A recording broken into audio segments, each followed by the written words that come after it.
Man. Okay, so here we go. Hey now, welcome to Fitz's Electric Bar. I've got John, the digital gramophone, with me. You're one of the first channels that I watched. I think Mazzy very quickly after that. I'm sure the algorithms all went, you like Mazzy? You'll like John. And Yeah, or Massey might have mentioned me. He's done that sometimes, but yeah, well, that's what friends do. yeah. So, and enjoy your channel immensely, your sense of humor and also your depth of knowledge. And you've definitely, I've got playlists that are the digital gramophone Q1 recos, Q2 Oh wow. recos. Yeah, Nice. so I kind of periodically go through and listen to those, and so Yeah. I thank you for that. Oh, great. Yeah. That's cool.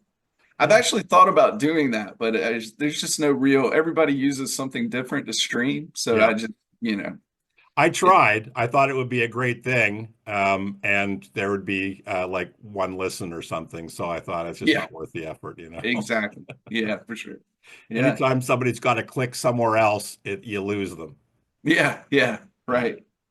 Okay, so maybe we'll just start. When did you start your channel? Oh Lord. So I think technically the first video I made was in 2018. It was like right at the end of 2018. Um, and it was a contest entry for Dylan at Noble Records. Because I had met him just at his pop-ups. This was before he had a brick and mortar store. And he told me that he was on YouTube and stuff, and I'd already been following it on Instagram, and so I just decided to do it, and yeah. But then I waited probably another 2 months or so before I made another video and kind of tried it again. So yeah, it's been definitely since 2019. Uh, yeah, like early 2019. Cool. And where are you based? So I'm in Charlotte, North Carolina. Awesome. Yeah. I have a memory of ordering bootleg records from Chapel Hill, North Carolina, from a place Mhm. called Still Rare Records that advertised the back of Rolling Stone. And towards the Oh end, I wow. used to get boxes of bootlegs and sell them in high school like a drug dealer. Yeah, right. Right. Yeah. Yeah, that area, Chapel Hill, we call it the Triangle. It's like Chapel Hill, Raleigh, and Durham. Uh that's a musical epicenter like for this state. So that doesn't surprise me that it would be from that area. Like Charlotte is not really a music hub, I would say. We have our venues, but Hmm. yeah, that's where even more so than Asheville, which I think a lot of people think of, that live out of town. But the Triangle area is like a definite like music hub for sure in the state. Yeah. Nice. Back to your channel. So, why did you decide to start the channel? I mean, you kind of intimated that, but why are you doing this? I don't know.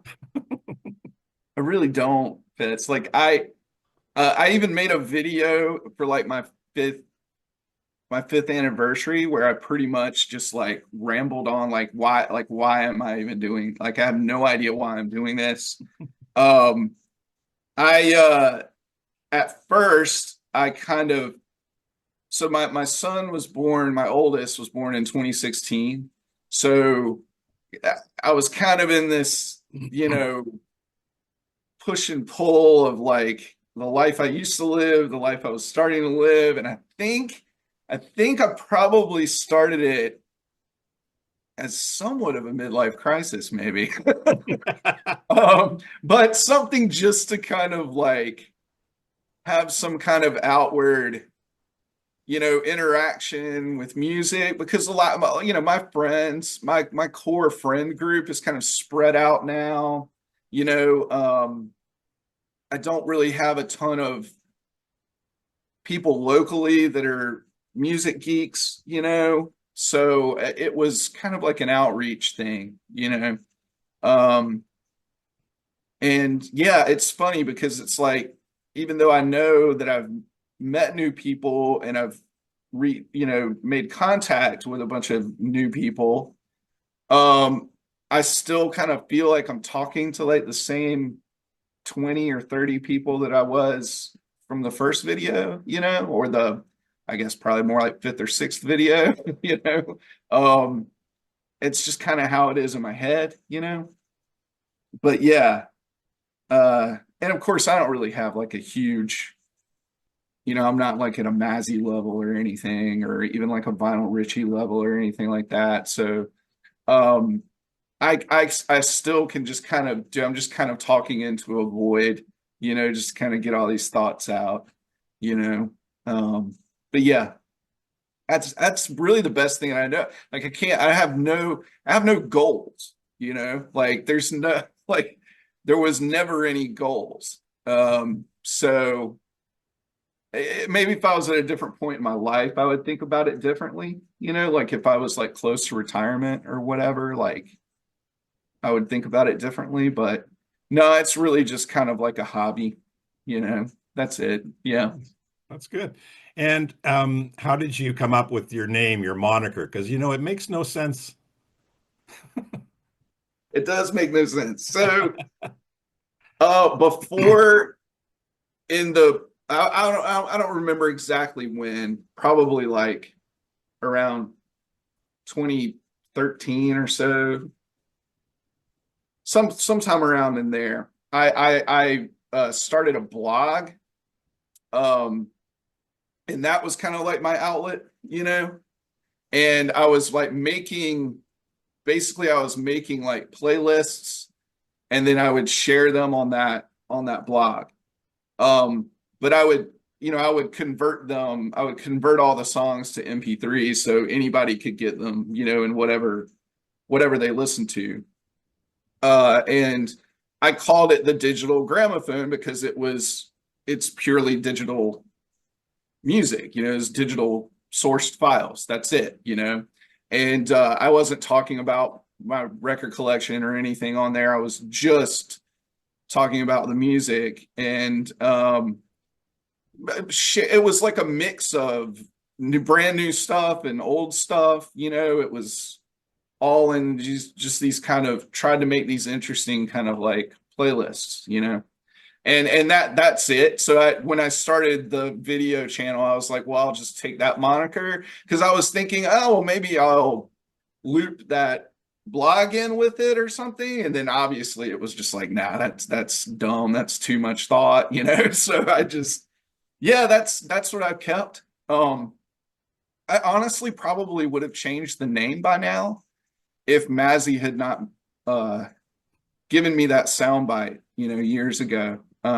So yeah, and it kind of works. Yeah, Definitely works. yeah, yeah.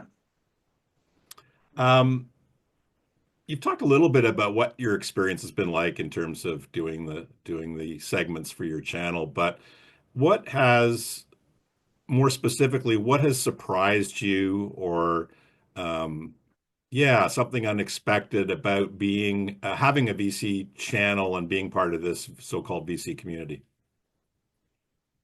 Did I have like real friends from it? That I still, I'm not saying this to like, you know, uh, being, hurt anybody's feelings or anything, but there are people that I have relationships with online, and that's just all it is. And then there are people that I've met through it that are friends now, like we have conversations that don't even involve music, now. And if they lived closer to me, and I don't think they'd mind if I mentioned their names or whatever, but like somebody like Bill, the vinyl verse, he lives up in Pennsylvania. He comes down usually once a year with his family to this area. And through those, those annual meetups and just like online chatting and stuff, like if Bill lived in my town, like we would probably hang out regularly, even like I talk about every once in a while my buddy Dean that lives in Australia. He and I message a lot. I really honestly, if we lived in the same even country, we we would probably see each other somewhat regularly. I think I so I've built some of those relationships, and I never thought that would happen at all. I really didn't. Um, and yeah, I mean, there are even some people that it's like you have a relationship with at times, and then it takes another form, and it just evolves, and it's really kind of like turned into a social experiment in a way that I also never really imagined it being. Um, and a lot of it's silly, and we all have our opinions about how people operate and stuff like that. It's so ridiculous. All of it's so ridiculous. But for me personally, yeah, I never really thought I would make like friends, like real friends, through it. And that's been kind of cool. It's been interesting. Yeah, for sure. Awesome. Thank you. How do you listen to music these days? Like as part of the VC, we tend to focus on vinyl, but how are you really listening to music? Not, is it all vinyl or streaming or what? I love how you say, how are you really listening to music? Because I listen, there's some of us out there that do this, and it's probably, yeah, they probably have a lifestyle or a daily life where they can really just sit down and listen to records like all the time, right? Um, I don't have that. It's impossible for me. Like, one, I don't have my own music room, like the isolated. This is an open room, that's connected to, the kitchen, to the stairwell, to whatever. So, like, I don't have my own space that I can go to. So that cuts my hours by limiting my listening hours, basically. Um, uh, Also, just like the day to day, I mean, I throw on records in the background more than I ever used to because that's really kind of the only way I can spin them. But before kids, especially, it was a very intentional, regimented thing. I'm going to sit down and listen to this record. And I don't really get that time as much. I, so yeah, I stream a lot in the car. But even then, even some of that has changed because my drives, I don't have as many like long drives as I used to. I used to take more road trips and things like that, and I would listen to complete albums. And now on a commute to work, sometimes I don't even want to start an album because I'm an album guy and I want to be able to finish it. Um, so I've even podcasts have kind of even taken over. So I would say the majority of the listening that I do is at work. And the type of work that I do, I can still really hear it and take it in and not be completely distracted, by it. Like I'll even be like, "Ooh, what was that?" And I'll go back and listen, like scrub back and listen. So it's by far mostly streaming. Yeah, definitely. And at work, when you're streaming, are you listening to it on headphones or is it on Yeah, speakers in the room? I close my office door. Sometimes I leave it open until somebody's like, what is this?" You know, that you're doing in here, like, and and then I'll close my office door and listen to it through shitty speakers. I do need to take some better speakers in, but headphones, I don't like to have them on for extended periods of time. Uh so yeah, that's the main reason why. That's also why I don't really do a lot of headphone listening at home either. I don't know. I don't know what it is about them. I just don't like having them on for an extended amount of time. It's always been a weird thing that I've had. Um, but yeah, that's pretty much where it happens. It's like mostly at work, and Mhm. then yeah, and then the car too. But yeah, that's why and I this is way longer answer than I wanted to, but it just made me think of something. It's like I've come across these other channels that aren't necessarily VC related, but they're music channels and they review music and stuff. And these guys say that they listen to like, 900 albums in a year or 1,000 albums in a year. And I'm like, I honestly don't believe them. I want to take their word for it. And it's like, okay, maybe you have a life where you can do that, but I don't know how they do that. I've started that thing, and you've seen it, where I have that spreadsheet and I like mark down the albums that I listen. I mean, I think the most I get to is like maybe 150, 160. Yeah. And that's just the new releases. So that doesn't count the used records that I buy in a year, or if I just want to throw something on, from the past or whatever. So I don't understand how people do that. Like, I really don't. Do it and actually take it in. You know what I mean? Like, I feel like a lot of times you honestly kind of have to listen to something twice, really, to kind of really get it, But yeah. It's yeah. I'm very open though about the fact that I don't listen to my records as much as I would like to. And it's kind of why I keep my collection where I keep it number wise, Are you if I almost one comes in, one goes out kind of person, or it's more sort of no more at than times there have been like that. Yeah. Like I'd say around 2019, my collection was up to, and I don't know because it wasn't in Discogs. So it could have been, and the way they were all over the room, So it could have been 2,200, it could have been 2,500, it was probably up to that level.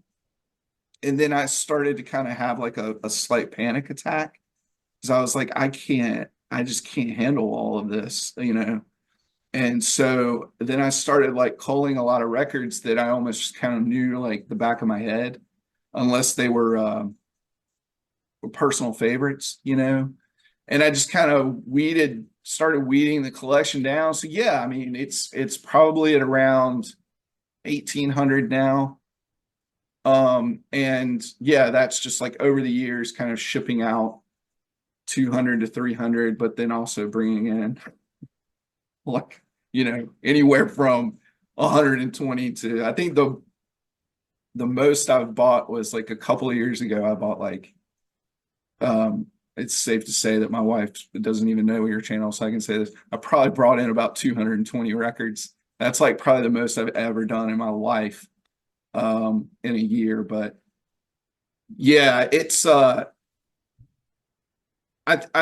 always kind of said, if I had a life, if if I was if my life was kind of more similar to like someone like Mazzy, who lives by himself, is retired, I'd probably have 6,000 records, and just wouldn't care. But it just starts to feel overwhelming, if I get too many. And yeah, I could probably go on way more about that. I'm not going to though. I'll stop. no. I'll put it there. Well, Yeah. I really connected with you on occasions where it's kind of that existential question of, why am I doing this? How much is enough? Is this, and kind of what am I going to do? And you're of course much younger than I am, but one of the questions I sometimes ask people who are a bit older, including Vinyl Richie, I don't think I asked Mazzy this, but what's your plan, right? Like, I'm not a goal-oriented guy, and it's not a goal, but it's kind of like, I do not want to leave this with my wife for two reasons, because it'll be a huge burden, and somewhere from the other side of the grave, I'll realize that it will be so undervalued when it goes out the door. It's weird because it's like, I don't really know. My wife actually, because she does love music, I have joked that I think that I've burnt her out on it to a level where she's kind of like, when we met, she was into all this indie, music and stuff, and we were into all these very similar artists, and she still likes a lot of that stuff. But I think I've kind of like driven her to Taylor Swift because it's just like I can't. This dude and his vinyl community friends and all the weird shit that they drive each other into, like, no, that's not. It's just like it's too much, I can and imagine it'd be so, very overwhelming for her. You talked about overwhelming, having too many records. I can imagine yeah, it would be just too right. much. Yeah. But like, if I drop dead tomorrow, like, I could honestly imagine her holding on to them just out of a sentimental thing, you know? Uh, because yeah, I could just, I wouldn't want her to do that. I would want her to sell them immediately, for the money, and just have a little bit of a cushion of something or whatever. But like, but she might do she could very well do that. Like I will say she has told her friends, her closest friends, that she is kind of glad that I have a hobby, you know, even if it is an expensive one. She's not stupid. We say we all hide, whatever. They're not dumb. They know. It doesn't take anybody can go on Amazon and see what a brand new record costs. And even that is enough. You know what I mean? So we all need to quit saying shit like that. Our wives are not stupid. Our husbands or whatever, our partners, our life partners, they're not dumb. No. Like they know, like so but she's told her friends, I am glad that he has this outlet, this thing that he does, because honestly, we all kind of need that to have a happy relationship. So if it's online or in real life or whatever, as long as it's something, to kind of go to.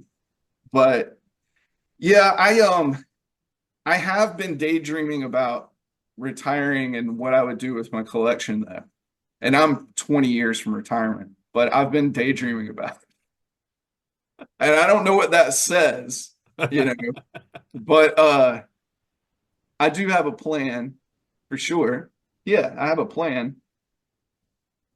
But it would totally change if, you know, uh depending on the circumstances, right? You know? Um and I can get morbid. I don't care, but I don't want to do that. I don't want to do that. That for a follow-up at a later date as you near that retirement Yeah, time. yeah, sure, Yeah. sure. I'm married to a woman who's got zero sentimentality. Like, in all Oh, seriousness, we yeah. talk about, when we talk about morbid, when we die, we're just basically like, just, my wife literally says, dump my body in the garbage. Like she's really not, no, she doesn't want any marker or whatever. We just want our ashes to be spread in Kamakura in Japan because it was a place that we love to go together. And then maybe Georgian Bay, which is northern, like in Ontario on one of the Great Lakes. Yeah, Um, yeah, but yeah. anyways, I don't know why I needed to say that, but there'd be No, no yeah. sentimentality of keeping my collection or even a single record. And I don't begrudge her that. That's not what No, we're about. yeah. I mean, if that's who she is, yeah. Exactly. Um, yeah, it wouldn't bother me if my wife was just fine getting rid of it. I just know her and she actually might kind of hang on to it. You never know. Mm. Um, my kids would not care about it at all. But they're young. You never know. Yeah, as they get older, they might. Yeah, they might for sure. Do Yeah. you ever think about like the notion of trying to influence your kids' taste in music or even interest in music? Uh, that is, um, yes, because I know I have influenced them. Um, but they like Sam, for instance. I've mentioned it on my channel. He loves Imagine Dragons. I hate Imagine Dragons. I've told him that I don't like it. I don't care, and it Son, I doesn't hate these people. it doesn't hurt his feelings. He doesn't really get bothered by that at all. And I but I know that I've influenced him for sure, and we never listened to we maybe had a couple of Disney films sneak into the car, a few songs from certain movies. But it was like we were never like, let's go buy the children's music album or whatever, or it wasn't even like, hey, They Might Be Giants are cool and they make kids music. We didn't even do that. We listened to whatever we wanted to listen to. And they would listen to it. Now I was not as adventurous with them in the car as some other people that I know are, you know. But but I also believe in those kind of foundational groups too, like the Beatles and the Beach Boys and Bruce Springsteen and whatever else, and you know, um, Aretha Franklin and the Temptations and just the basic stuff. Like I think it's, I have met people. My friend Dave didn't listen to the Beatles for the first time until he was 50. Wow. Now, that okay, whatever. It's never too late, but I kind of believe in some of that foundational stuff, And I'll take a lot of shot. Everybody's gonna have their opinion on that, but yeah, I mean, my kids have heard all that stuff. They like all, certain songs from all that, so they latch on to certain things, And we've built playlists over the years. We have those that they go to. But yeah, they're not into like full albums really or anything like that yet, and they might never be. Well, I guess the younger kids, I mean, albums for the most part are not so interesting to them, right? No, no. And especially just the way that streaming is the thing now, Yeah. What record are you listening to a lot these days? I call it a front of the pile record. Oh, oh my God. That's hard because I'm listening to like a lot of different things. Is there something though that you're just kind of feeling like you need to keep listening to sort of over and over? Yeah. Um, it's probably God, because I'm basically like rotating through a lot of the same. I think the new um Tunde Adebimpe album, the lead singer from TV on the radio, The Black Bolts is the name of it. I've been listening to that a lot, and that's actually one that the kids have been into too. So that's kind of made it easier to listen to regularly. But yeah, I've been pretty obsessed with that one. Yeah. Tell me about a favorite concert experience. Oh man, a lot. I would say, uh, when was it? 2020. Oh man, when was that? 2015, I think. Finally saw John Prine for the first time, and Jason Isbell and the 400 unit were the opening act. Um, and it was at this auditorium in Spartanburg, South Carolina, which is outside of Greenville, just outside of Greenville, South Carolina, which was kind of the area that I grew up in. But I got together with some friends of mine, really a longtime friend, and then two of his bandmates at the time. And one of the guys had seen John Prine at least a dozen times already, and so he kind of already knew what to expect. And um, I just I was blown away by just how much of a showman he still was. Like I kind of wasn't expecting that. I'd seen him on TV obviously before, even in his later years, like um, but I don't know, I just wasn't expecting him to still be such a showman. And then he played Sam Stone, and uh, just like done. Allergies acting up. Yeah. And so I'm with, my friend Scott that I was with, I would not be ashamed of doing that, but he was at the far end. The other two guys that I'm not as close to were right there. So I'm kind of like trying to and so after the show, I finally admitted it, and they were both like, "Oh yeah, we were all done." Like we were all done. There was something about the fragility of the moment, him being in older age, and singing that song, and it was just, oh man, it was just, yeah, it was powerful, powerful. I mean, that's an all-timer. I mean, I've seen a lot of shows that I love and I could probably, it would take me a while, but I could probably compile a list of 5 to 10 that are my favorites. But that one would definitely be in there. Um, yeah, I was glad I finally got that one off, finally saw him for sure. I mean, I've seen Jason Isbell anywhere between 30 and 40 times. So that was, but to see them together, and yeah, it was fantastic. Yeah, that was a good one. The power of music to be transcendent in the moment, right? Yeah, yeah. I I can do that. Music profoundly affects me, or I let it profoundly affect me, so that's not the only time I've ever kind of, yeah, teared up at a show. Yeah, no, yeah. Um, a favorite Bowie record. Well, I mean, my favorite is Hunky Dory. Um, and I don't know if it's always been my favorite, uh, but it definitely became my favorite after becoming a parent.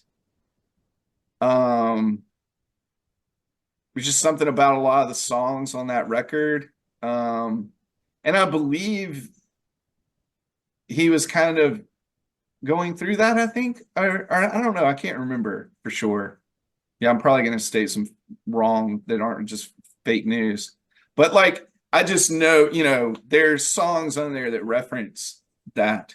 And yeah, I don't know. I've just got, I just have a pretty deep connection with that record now. There are other ones that I admire, you know, but that one I really connect with for sure. Yeah. This one was, I think the genesis for this next question is probably came from one of your threads. Oh, Tell me one of the saddest songs ever. oh my God. Uh, just off the top of my head, and it might have even been in one of my responses, one of my responses, but I think "Waiting Around to Die" by Townes Van Zandt is brutal. And it's kind of on the nose, but it's also extremely poetic, you know? Um, yeah. I mean, I could think of a ton, if I had a little bit more, but just off the top of my head, that one, yeah, for sure. That's a devastating one. As you mentioned, I just sort of get chills in my spine because that to me too is just like so devastating. And every time I listen to it and the story is told, the way it goes from the beginning to the end, there's Mhm. this like passage of time and a complete sad transformation of a person's life. It's incredible. Yeah, and it's hard not to attach his kind of story to it in a way. Um, it's like listening to that last David Berman record, the Purple Mountains record. Um, and that he died like he died before it was released or right after it was released. And it's impossible not to listen to that album and just hear the profound sadness, that was going on with him, even through some of the humorous, kind of lyrics that he would have at times. But yeah, yeah, I think it's also just that Townes Van Zandt is such a tragic figure in itself, and then you attach that to that. Yeah, that's a brutal one for sure. Yeah. Mhm. And now on the positive side, one of the most joyful songs ever.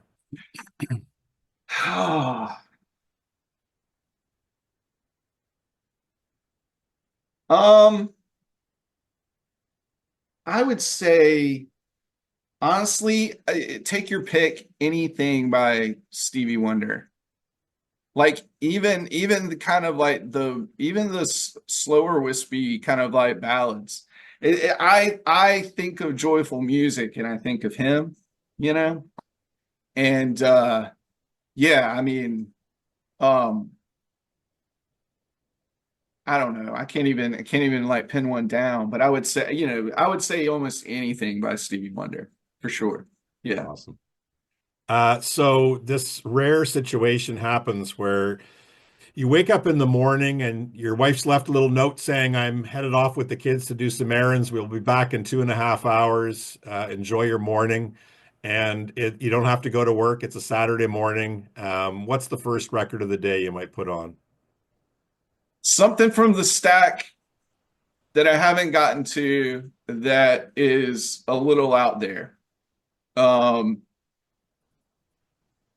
like right now I've got, so I got to kind of look over there.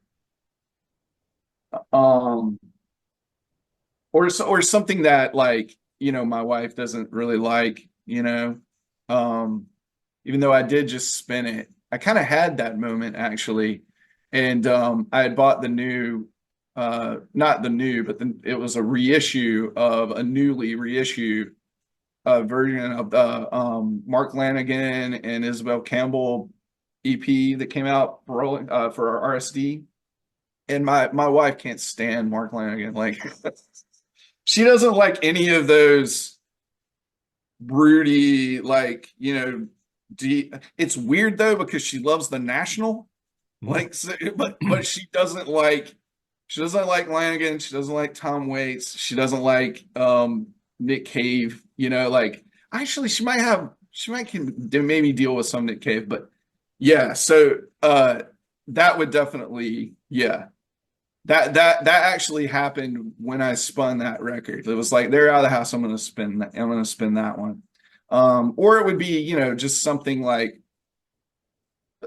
some of the out there jazz that I haven't gotten to yet that I've bought or found, or some of the kind of more experimental like uh krautrock that I haven't gotten to, or something, something like that.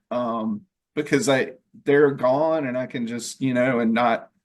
I mean, my kids are of age now where they'll make fun of me, for what I'm listening to sometimes, So, yeah. Yeah, perfect. Um, Give me the name of one of the most underrated bands or artists.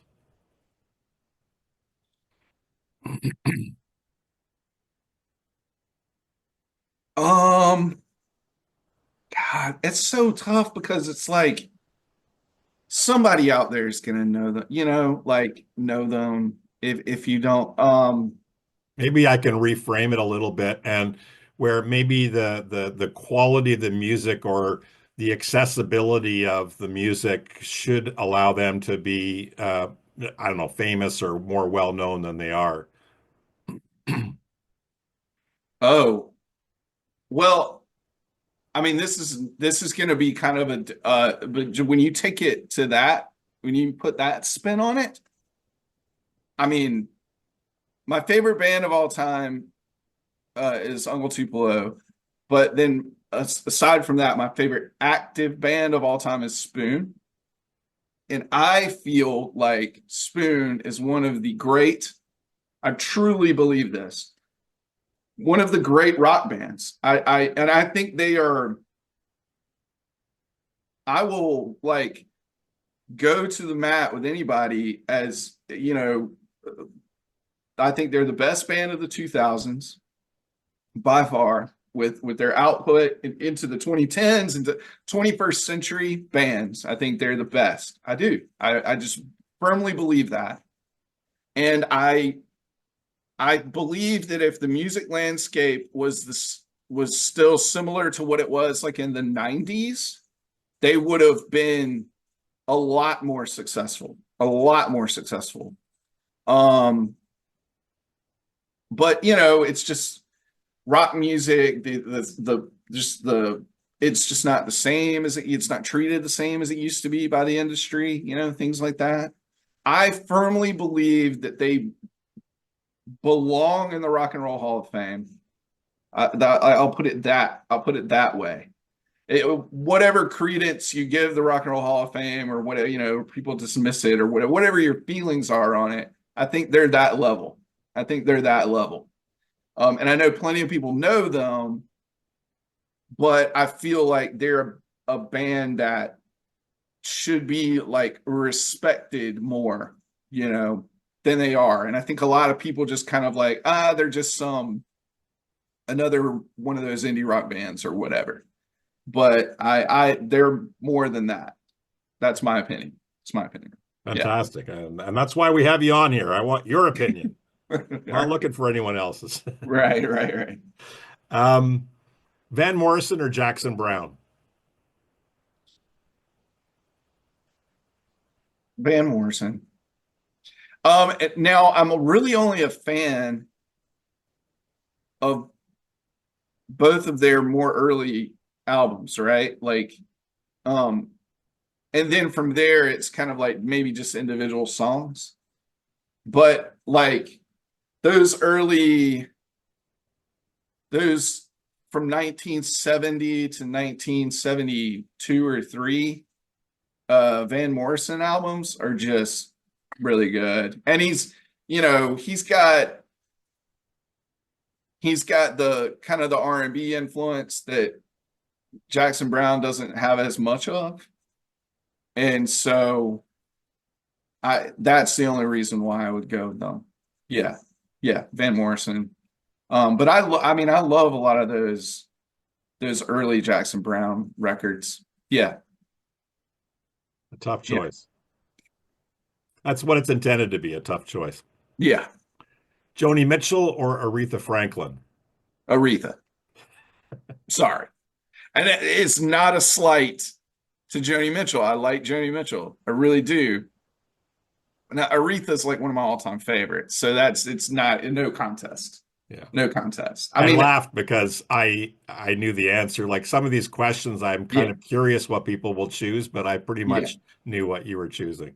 No, it's not like a dismissal of Joni Mitchell. It's just that Aretha's like one of my all-time. I mean, I say she is my favorite vocalist, period. Like male, female, whatever. So yeah, no, it's Aretha. Yeah, definitely. By the way, I've got Joni on line one. Right. Three must-have records for the proverbial desert island. Oh. Um,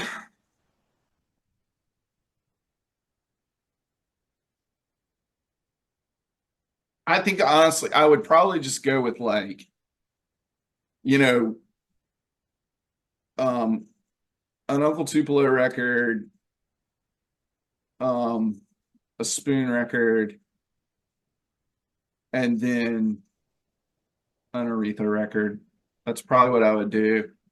I mean, it's just because, like you're on a deserted island. Like I love when people do those lists and they try to think about, oh, well, what if I'm feeling like that? You're on a deserted island. There's only one way to feel.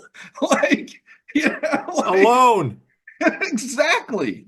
So I want the stuff that I love. I want my favorite stuff, you know?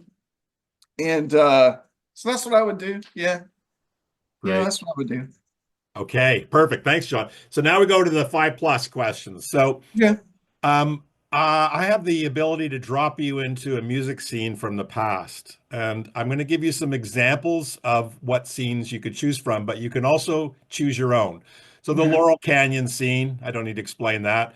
The birth of British punk, London, kind of Sex Pistols, Stranglers, Clash, etc. The New Mhm. York City CBGB scene, Talking Heads, Television, Blondie, Ramones. Hamburg, 60 to 62, and of course the Beatles.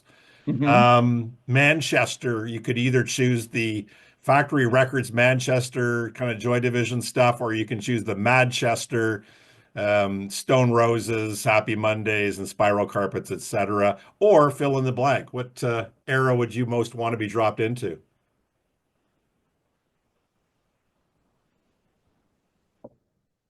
I I would go with one of the ones that you have, but just because I think I'd go with the New York CBGB's scene.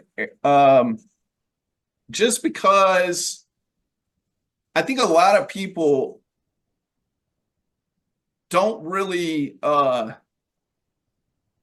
really give enough credence to actually the amount of variety that was coming through there. Like everybody thinks punk, or American, the birth of American punk and all that stuff, but all those bands sounded so different, and a lot of those artists brought their own kind of thing.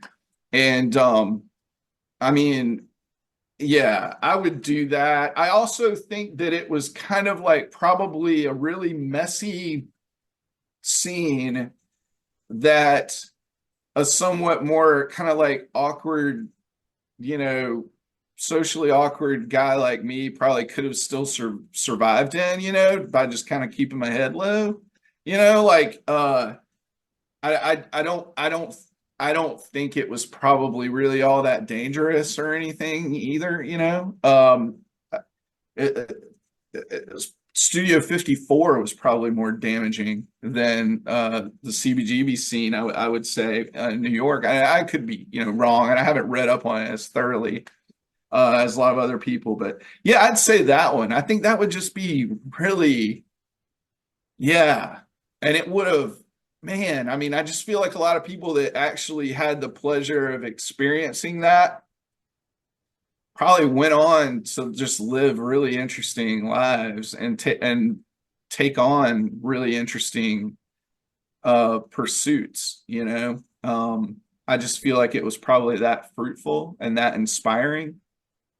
See, I'd go with that. That's a Yeah. great choice. If I can recommend something, if you haven't read, Thurston Moore's autobiography talks about him being a young kid coming to New York from his home in Connecticut, I believe, Yeah. and kind of being bright-eyed and bushy-tailed, and Yeah. just being like alternately enthralled and terrified. Like Yeah. he's got a great description of seeing suicide for the first time and just finding the whole thing like riveting and terrifying at the same time. Yeah. Yeah. Yeah. Yeah. I could imagine that. Um, yeah. Things were so much more controlled by the time I was into live music, right? I mean, because I didn't really experience it fully until like the 90s. So things had kind of become a little bit more of a product and like, I mean, there was still real passion and real art there, right? Don't get me wrong. But it was just the club thing was like a more of a business now, and people kind of knew what they were doing, and it wasn't as wild and crazy as like it probably was then, or even like the early hardcore days or something like that, like um so yeah, I don't think I ever really witnessed anything terrifying. Um so that I think honestly I would have liked to have kind of experienced that kind of feeling. So yeah, that's cool. Awesome.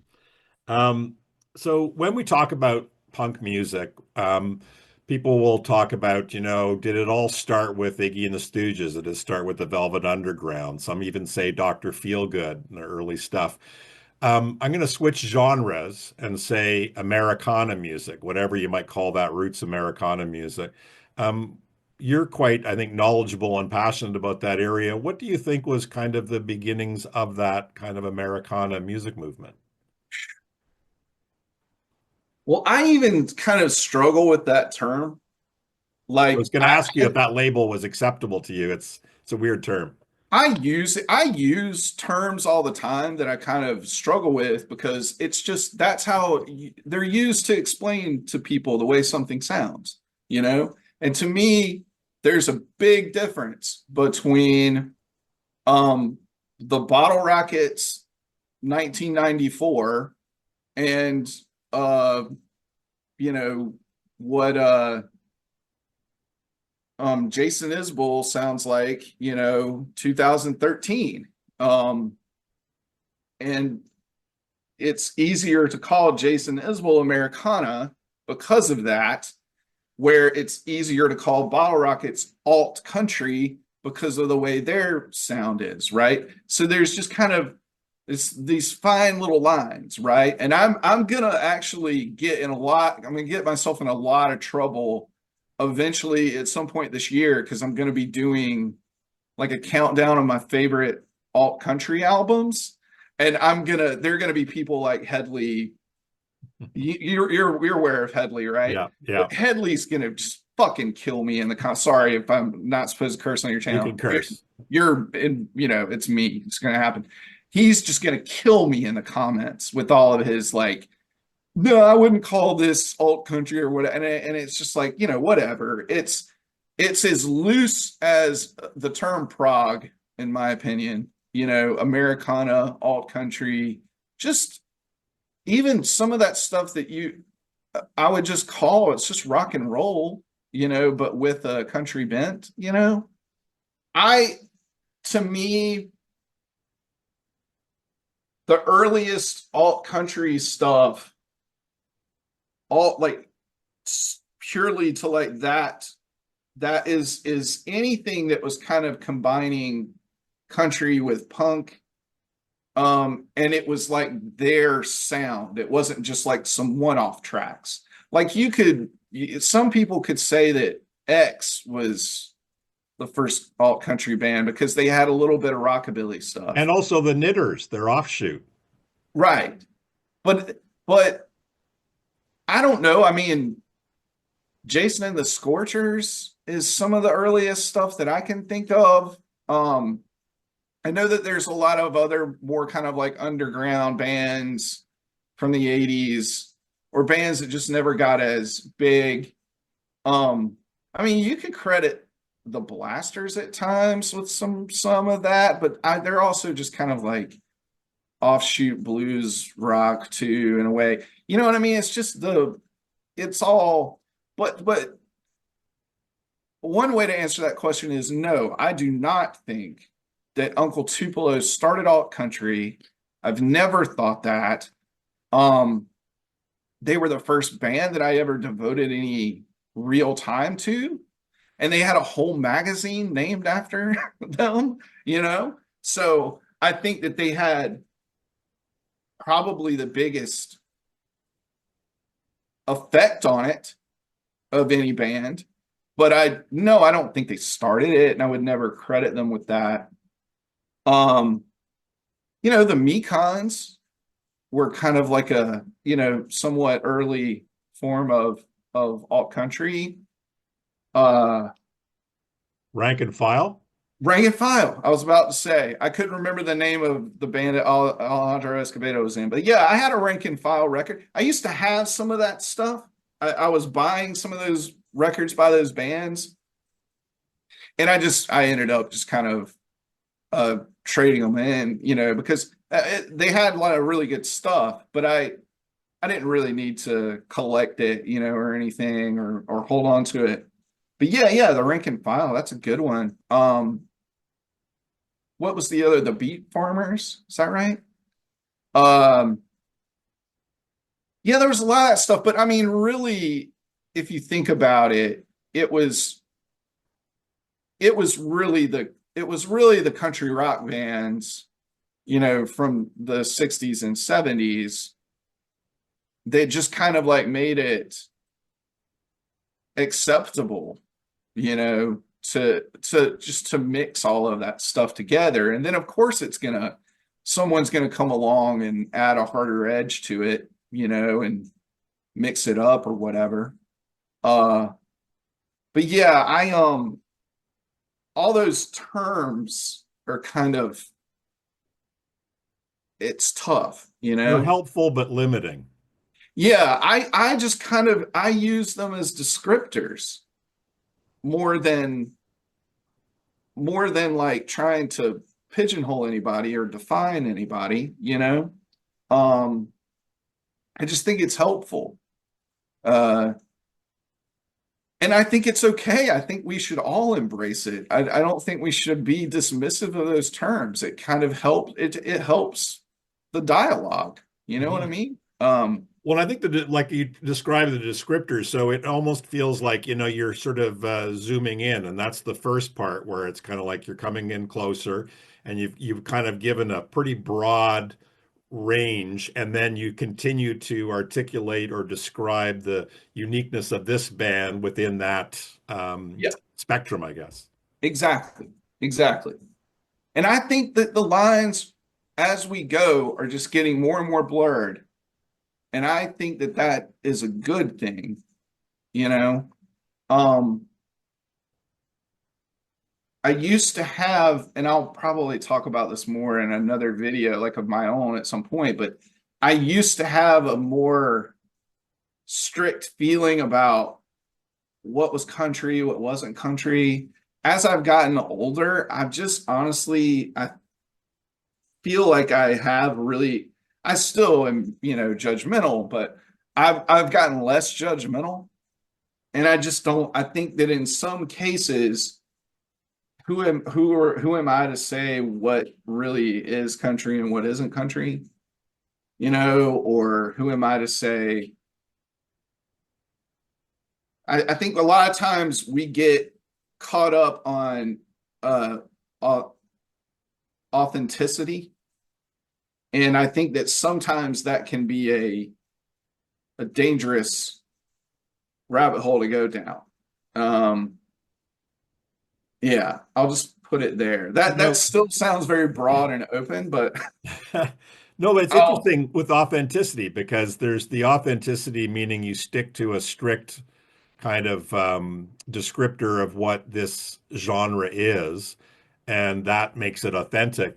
But the other side to me is if you are actually creating music with authenticity, meaning your voice, how you're expressing yourself musically, vocally, whatever, is authentic. Like you're not actually trying to fit a genre. You are unique in what you're expressing and how you're expressing it. yeah, but like I mean, we're both fans of uh Nico Case, Very okay? much. And I think that the time she came along, Gillian Welch went through the same thing. Gillian Welch took a lot of shit in like 96 with her debut because it's like, oh, you're just some California folky, like, but you're trying to sound like you grew up in the mountains of West Virginia or, or North Carolina or something, and, um, but I feel like if you're respectful of it and you're actually well versed in the stuff that you're influenced by, you can bring your own artistry to it, right? Hmm. Um, and I think that that's kind of like where I start to draw lines, with artists. But it's again, it's like I don't want to try. I mean, even some of the stuff that we might say is the cheesiest, most produced, you know, thing ever, it's still technically music and it's something creative, some form of creativity went into it, whether you like it or not. So when you start to go down that road of authenticity and defining things, I don't know if it's something that you really want to own.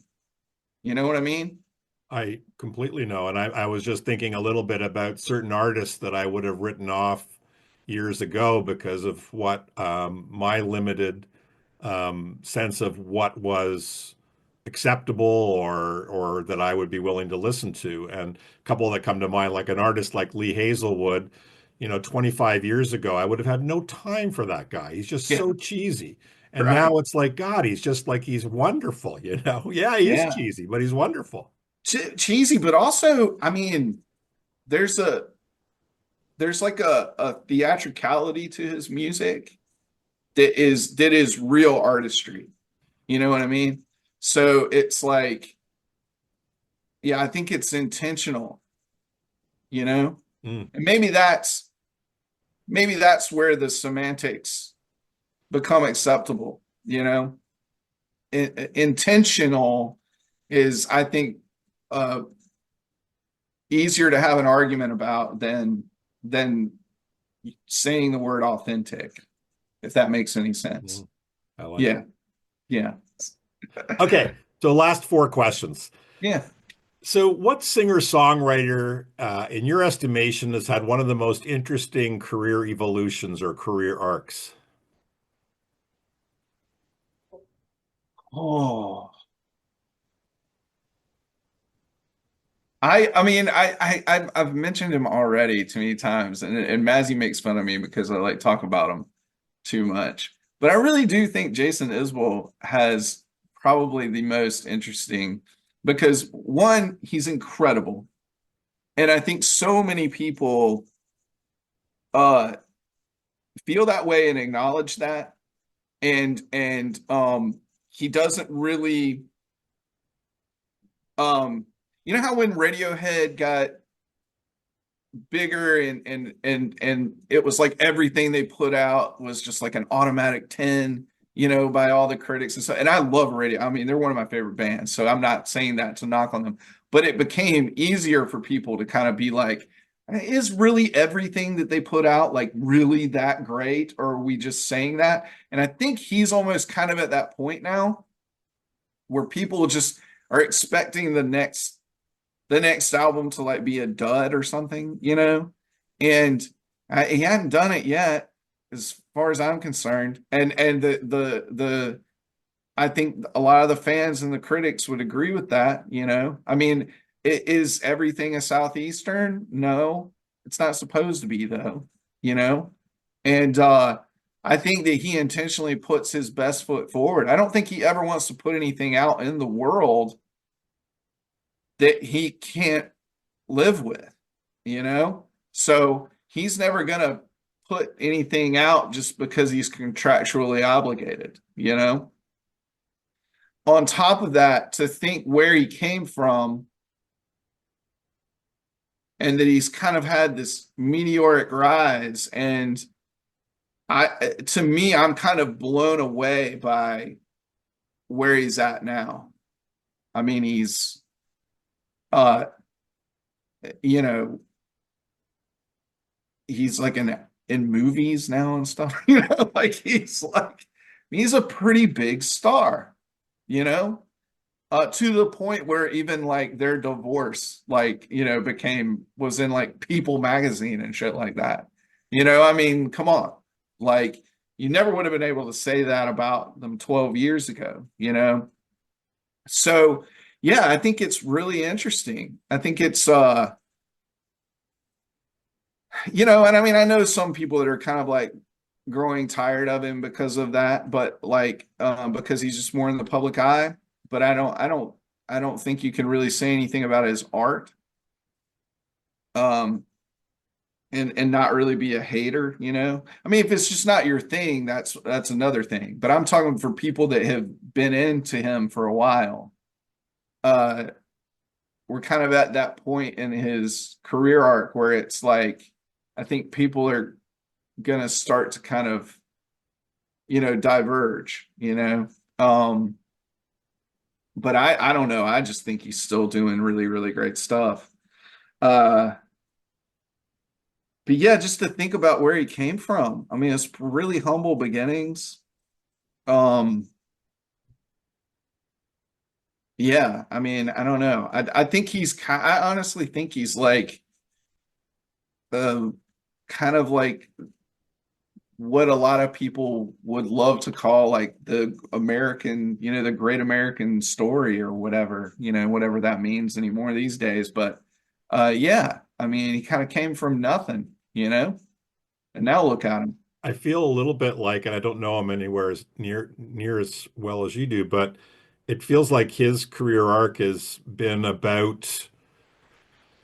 It's like you see him growing up in public, to borrow a Lou Reed expression, and it's like he's reflecting on that. He's kind of got a bit of a meta experience of himself and also his kind of broadening wisdom about life, and we're kind of experiencing that as fans of his music. He's very open. Sometimes I wish he wasn't, because sometimes I don't want to, I just don't want to know everything about an artist's personal life, Hmm. because I don't want it to affect the music that I'm listening to.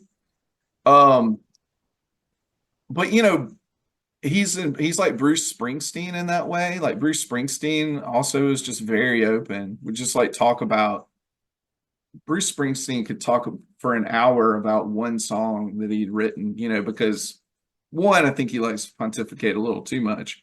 But there are times where I enjoy that.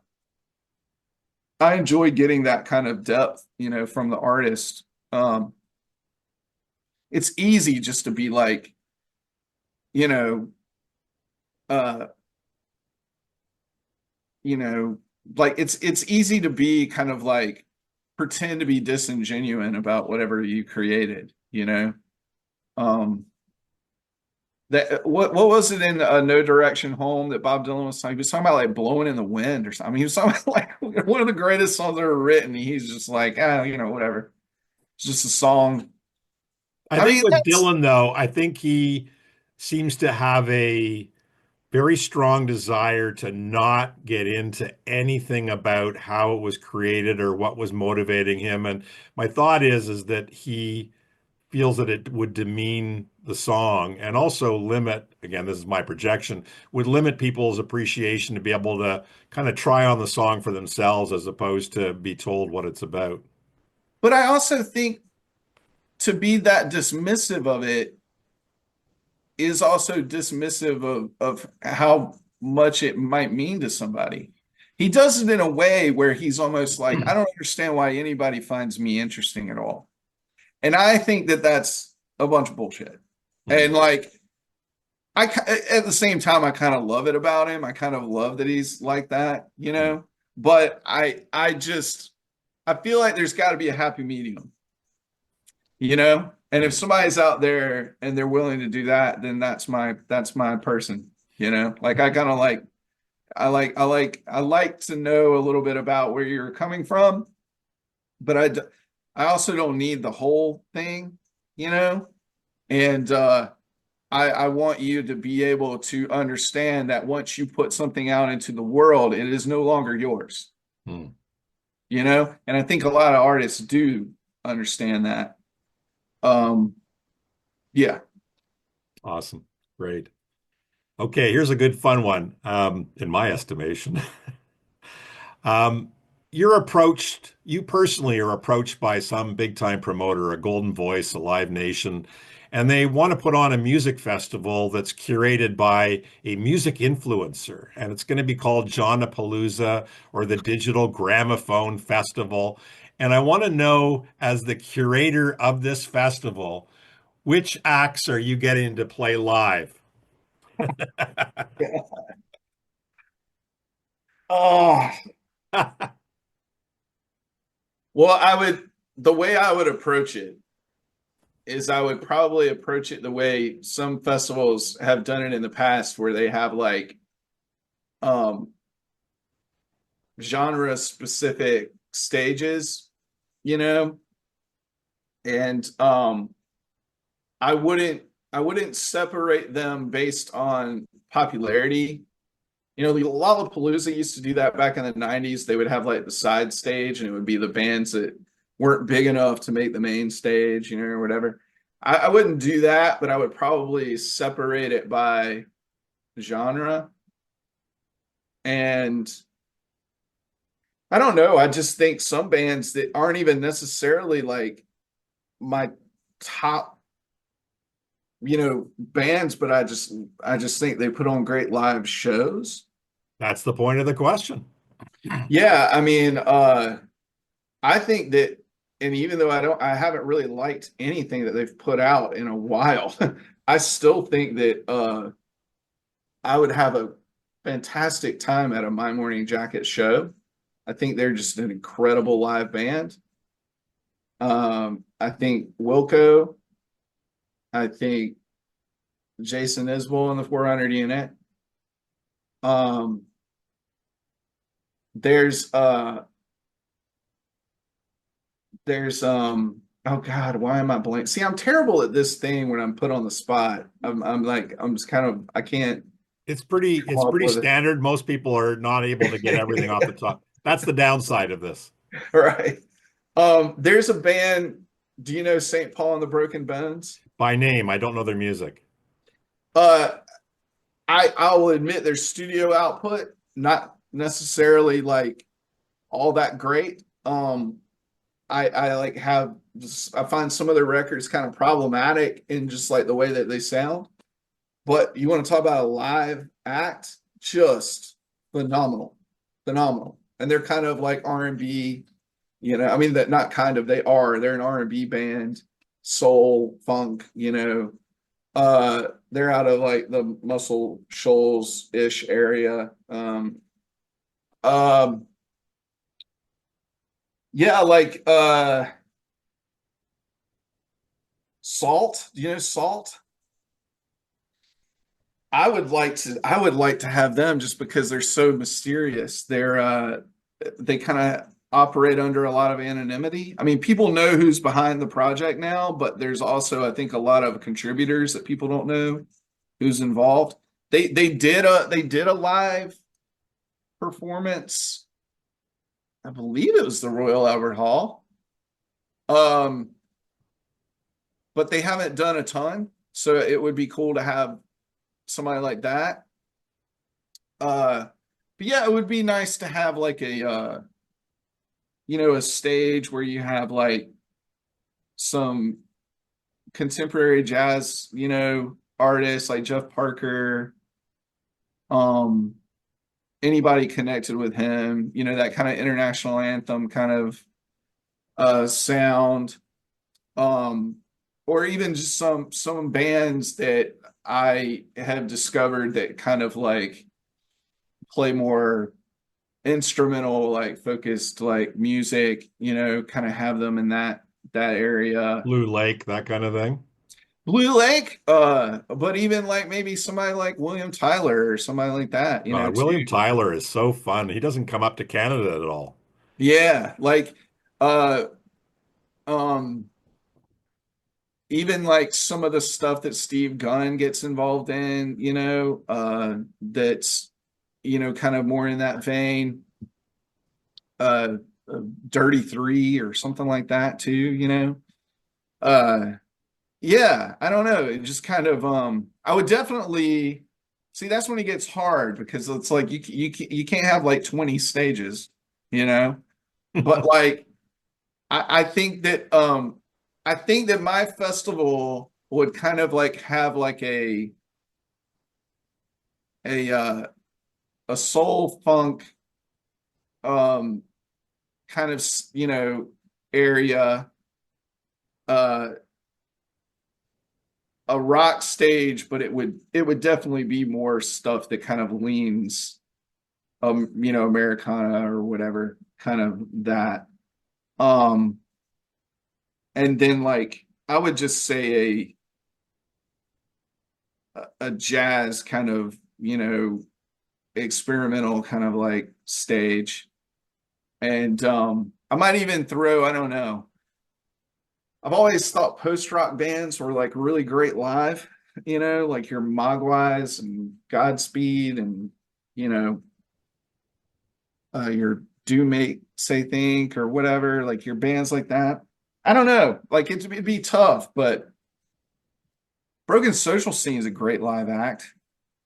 Yeah. That I would never put them. I don't even know if they'd crack my top 15 of like favorite artists or whatever, but I will never forget seeing them in a tiny club like around 2004 ish, maybe even 2003, but around that time, It was before the third album came out, so it was Oh, was right Feist after. part of the band still? Huh? Was Feist part of the band still? She wasn't performing with them on that leg. But Stars opened. So, they then played in Broken Social Scene too. Emily So like Haynes. yeah, so it was just, man, the amount of energy in such a small. There's another band that I think is incredible live that, again, probably wouldn't even crack my top 50 favorite bands, but one of the best shows I've ever been to was The Hold Steady. Mm. Absolutely incredible. Saw them. I think a lot of it has to do with the space. So again, I saw them in a smaller venue. Oh my God, they just blew the roof off the place. Just the amount of just kind of bottled energy. And when the show is over and they open the doors and everybody kind of walks out, it's just like you just kind of feel like the release of the room. Like, yeah, it's just like they're just, I don't know, they're just some bands that I can just get into just solely for their live act and just experiencing them live. And yeah, I don't know. Yeah. It's tough. There was no real concrete answer in that. Well, we're at the Everybody's envisioning. like, yeah, so what's your lineup? I didn't hear a lineup, but Well, we're whatever. I mean, we're at the visioning stage. You got to start with visioning and then you hone it down. And yeah. you've got a few years maybe before Live Nation or Golden Voice give you a call. You can work on it. I mean, my festival would not have a bunch of like bullshit there. I'll tell you that. There would be no record stores. There would be no you know, uh experience tents or anything. Like, fuck all that stuff. It would just be music. You show up, you watch the band. You would also be able to, like, I don't know, I know there's probably some safety issues there, but I also feel like you'd be able to come and go as you please. Like, I hate these. If you walk in at 2 o'clock, you have to stay there for 9 hours. No, that's so dumb. So like, yeah, I mean, I just think it's kind of sad to me what festivals have become. And they've been that way for a while now.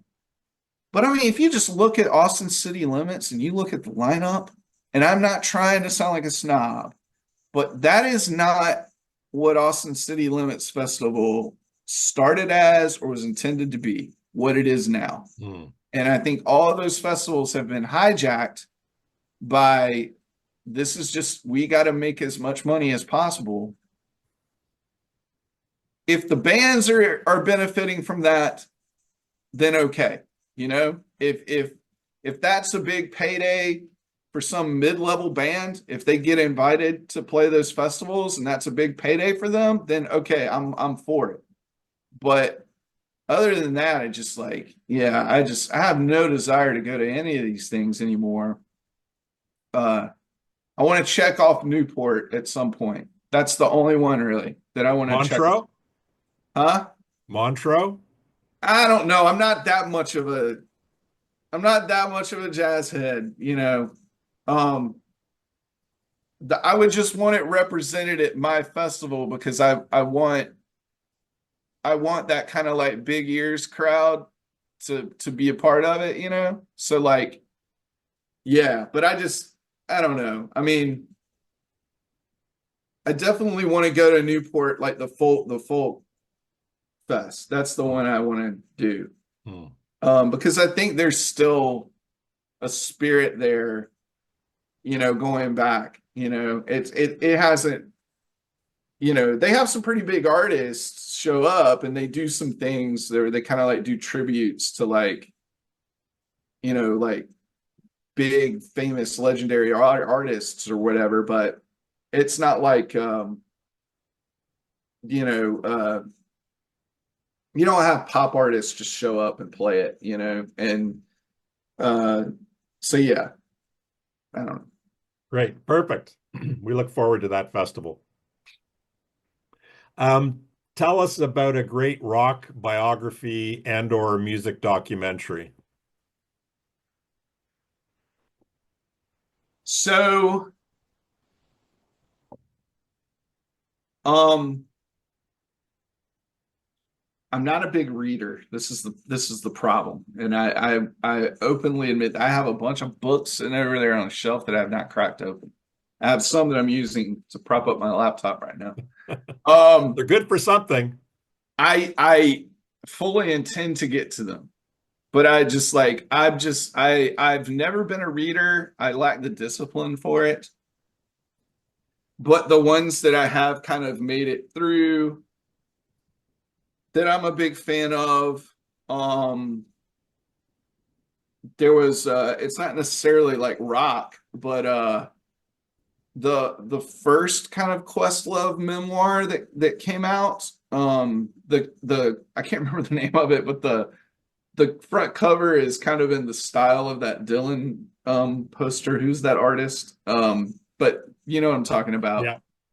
That Questlove memoir uh was really good. Um I'm I'm almost finished with a book that's called My Black Country, that's by a singer-songwriter named Alice Randall, who worked in Nashville for years.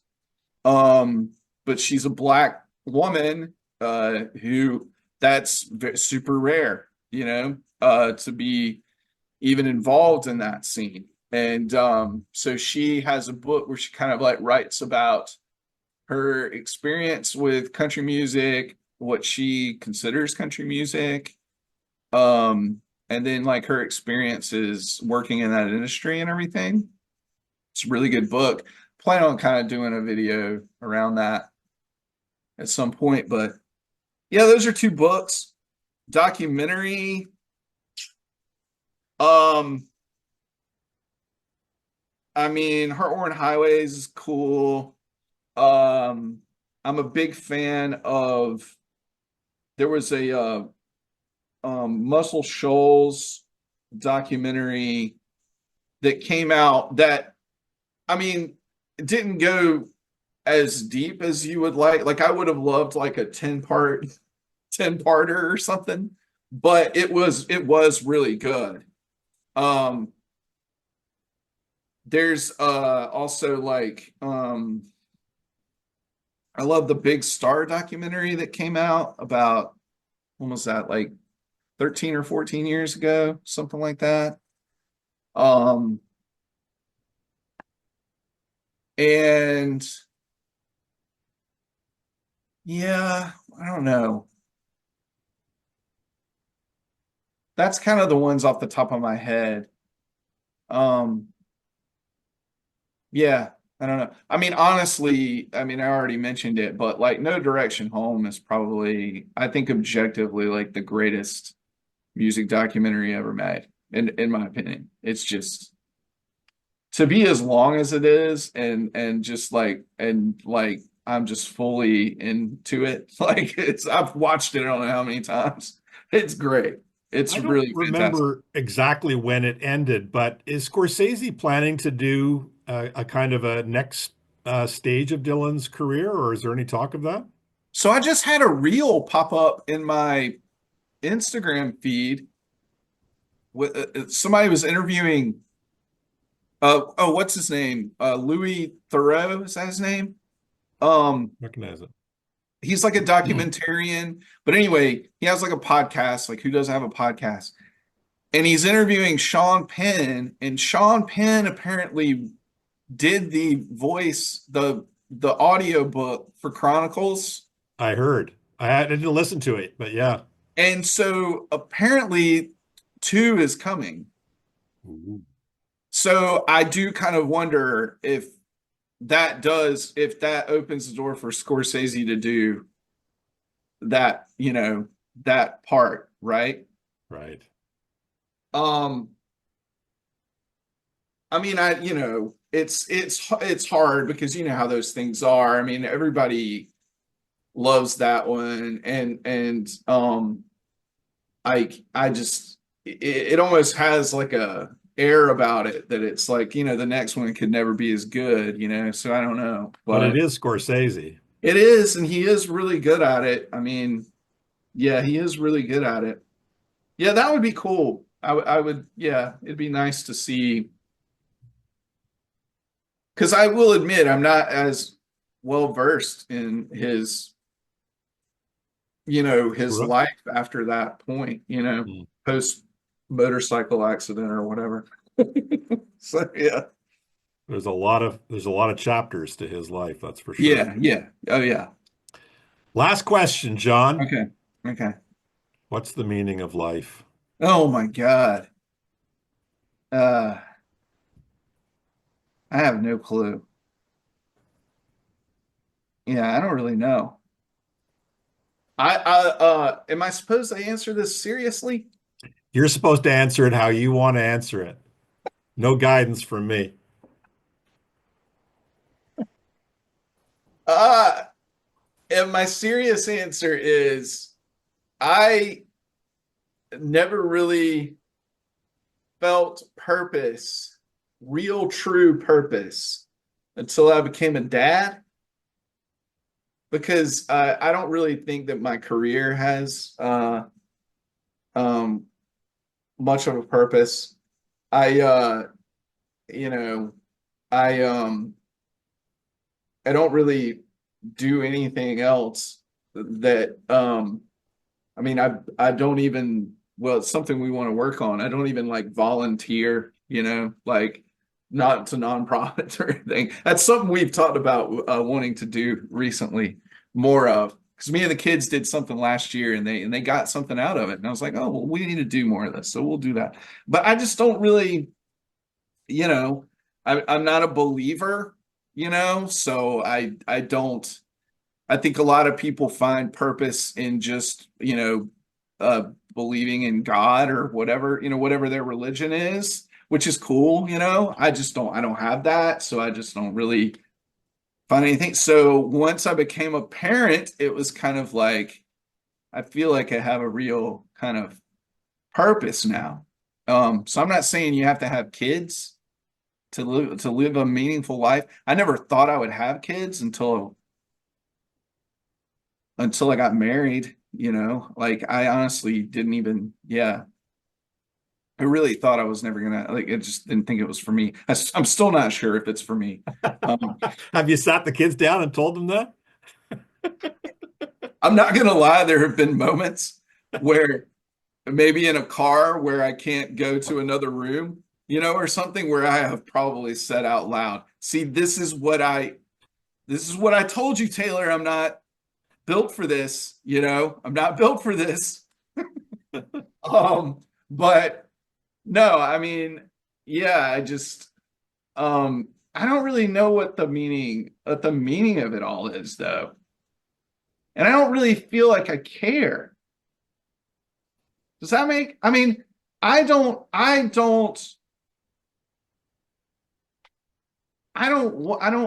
feel the need to have a legacy, or anything like that. I don't, I feel like if anything, we should probably just try day to day to, like, find gratitude, you know? And I think that's really it. I mean, because there's all kinds of stuff that comes with it. I mean, there's struggle and there's, plenty of struggle. And like I don't really know. I don't really know what the meaning of it all is. Um I just love that, I just love to like rest in that, what's that thing? My one of my really good friends, one of my best friends always says it, it's just like we're just on a rock floating through space, you know. And if you just kind of boil everything down to that, I mean, I don't know if there really is any purpose to any of it. Maybe we just exist. I would say that you're going to get as many answers from watching uh Life of Brian by Monty Python, and I would just suggest doing that because I don't have any real answer. Beautiful. But I am at least glad that I feel like I have a purpose now. Does that make sense? It absolutely does. Okay. We'll end on that, man. We'll end on that note. Thank you very much for joining me, John. This has been awesome. Really have enjoyed our conversation. Thanks, man. I mean, honestly, could do entire videos on like on just one question, I but know. I don't know. I hope it's not terribly long, but No, no. Well, whatever.